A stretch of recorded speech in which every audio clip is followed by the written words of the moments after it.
নমস্কার বন্ধুরা, ঘরগিন্নি অলরাউন্ডার চ্যানেলে সকলকেই স্বাগত। আজকে আমি আইসক্রিম বানাবো। আর এখন তো বেশ গরম পড়ে গেছে, এই সময় যদি আইসক্রিম বানিয়ে খাওয়া হয় তাহলে কিন্তু মন্দ হয় না। ভিডিওটিকে স্কিপ না করে চলো তাহলে দেখে নেওয়া যাক আমি কিভাবে আইসক্রিম বানাই। দেখো, ওভেনে আমি কড়াই বসিয়ে দিয়েছি। কড়াইতে এখন দিয়ে দিচ্ছি আমুল গোল্ডের 1 লিটার দুধ। তোমরা এখানে গরুর দুধ দিয়েও বানাতে পারো। আমার কাছে গরুর দুধ নেই, তাই আমি আমুল গোল্ডের দুধ দিয়েই আইসক্রিমটা বানাবো। কোনো কিছু ঝামেলা ছাড়া বাড়িতে থাকা সামান্য কিছু উপকরণ দিয়ে আমি খুব সহজভাবে আইসক্রিমটা বানাবো। কড়াইতে দুধ আমার দেওয়া হয়ে গেছে। দেখো বন্ধুরা, দুধ কিন্তু খুব ভালো মতো ফুটতে শুরু করেছে। এখন আমি high to medium to high ফ্লেমে দুধটা নাড়াচাড়া করে একটু ঘন করে নেব।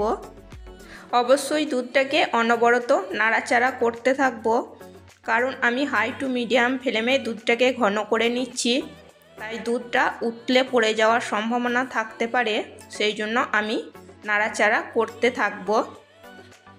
আর দেখো, এখানে আমি বাটির মধ্যে কিছুটা উষ্ণ গরম দুধ তুলে নিয়েছি আর নিয়েছি আমুলের পাউডার দুধ। আমি এই পাউডার দুধটা এই দুধের মধ্যে মিশিয়ে নেব খুব ভালো করে। ফুটন্ত গরম দুধে পাউডার দুধ খুব ভালো মতো মেশানো যায় না, তাই দুধ একটু গরম হয়েছে তখনই আমি বাটিতে তুলে রেখে দিয়েছি। এখন আমি পাউডার দুধ মিশিয়ে নিচ্ছি।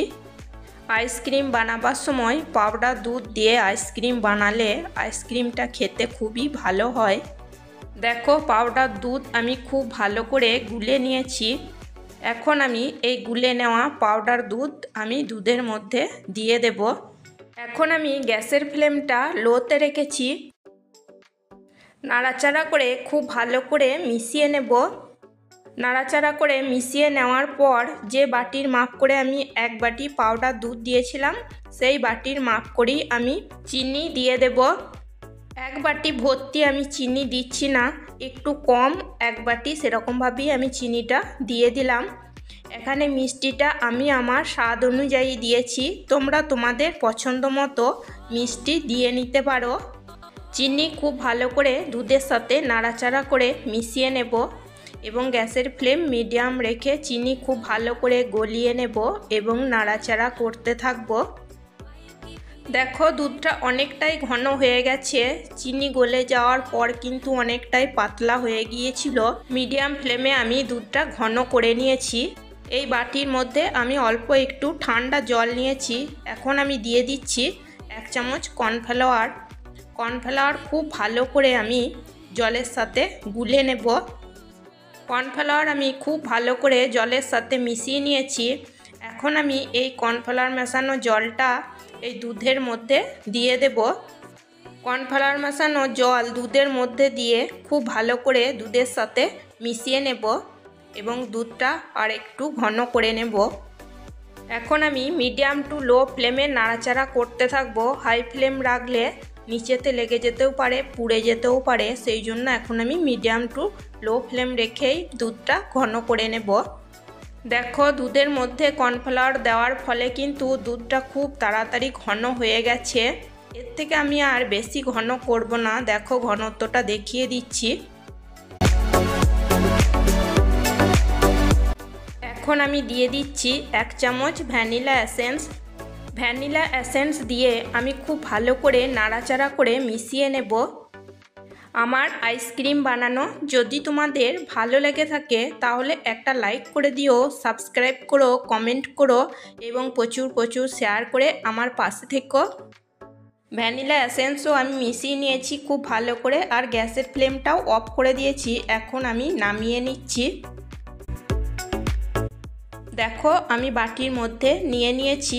এখন আমি এটাকে খুব ভালো করে ঠান্ডা করে নিয়ে ফ্রিজের মধ্যে 2 ঘন্টা রেখে দেব। ফ্রিজের মধ্যে 2 ঘন্টা রেখে দেওয়ার পর আমি বের করে নিয়েছি। এখন এটাকে আমি হ্যান্ড ব্লেন্ডারের সাহায্যে ব্লেন্ড করে নেব। যতক্ষণ না এই আইসক্রিমটার মধ্যে একটা ক্রিমি ভাব আসছে ততক্ষণ আমি ব্লেন্ড করতে থাকবো। এরকমভাবে আইসক্রিমটা বানিয়ে খেতে কিন্তু খুবই ভালো হয়েছিল। যদি তোমাদের পছন্দ হয়ে থাকে তাহলে এরকমভাবে একবার বানিয়ে দেখতে পারো। খুবই সহজভাবে আমি আইসক্রিমটা বানাচ্ছি। আমি এখানে হ্যান্ড ব্লেন্ডার দিয়ে ব্লেন্ড করে নিচ্ছি। তোমরা চাইলে কিন্তু মিক্সির বাটির মধ্যে দিয়েও মিক্সিতে ব্লেন্ড করে নিতে পারো। দেখো এটা হয়ে গেছে। আইসক্রিমটার মধ্যে একটা ক্রিমি ভাব চলে এসেছে। এখন আমি একটা আইসক্রিমের খালি বক্স নিয়েছি। এখন আমি ওই বক্সের মধ্যে আইসক্রিমটা ঢেলে দিচ্ছি।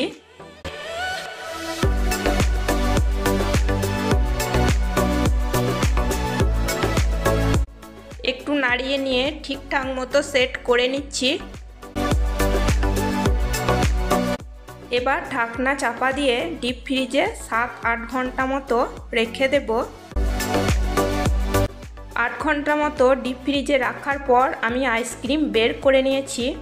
দেখো তোমাদের দেখাচ্ছি। দেখো কত সুন্দর হয়েছে। এখন আমি একটা ছোট চামচের সাহায্যে তুলে নিয়ে দেখাচ্ছি। আমি এখানে আইসক্রিমটা সঙ্গে সঙ্গে ফ্রিজ থেকে বের করে নিয়েই দেখাচ্ছি। তোমরা এখানে আইসক্রিম ফ্রিজ থেকে বার করে অন্তত 5 মিনিট মতো রেখে দেবে, তারপরে সার্ভ করবে। তাহলে চামচের সাহায্যে ঠিকঠাক মতো আইসক্রিম উঠে আসবে। ব্যাস তৈরি হয়ে গেছে খুব সহজভাবে ভ্যানিলা আইসক্রিম। প্লিজ বন্ধুরা পাশে থেকো, লাইক করো, কমেন্ট করো। তোমাদের লাইক কমেন্ট আমার কাছে ভীষণই গুরুত্বপূর্ণ, আমাকে ভিডিও বানাতে অনেকটাই উৎসাহ দেয়। আজকের মতো এই পর্যন্তই। আবার আসবো অন্য কোনো নতুন রেসিপি নিয়ে। সবাই সুস্থ থাকবে, ভালো থাকবে। চলো টাটা, বাই।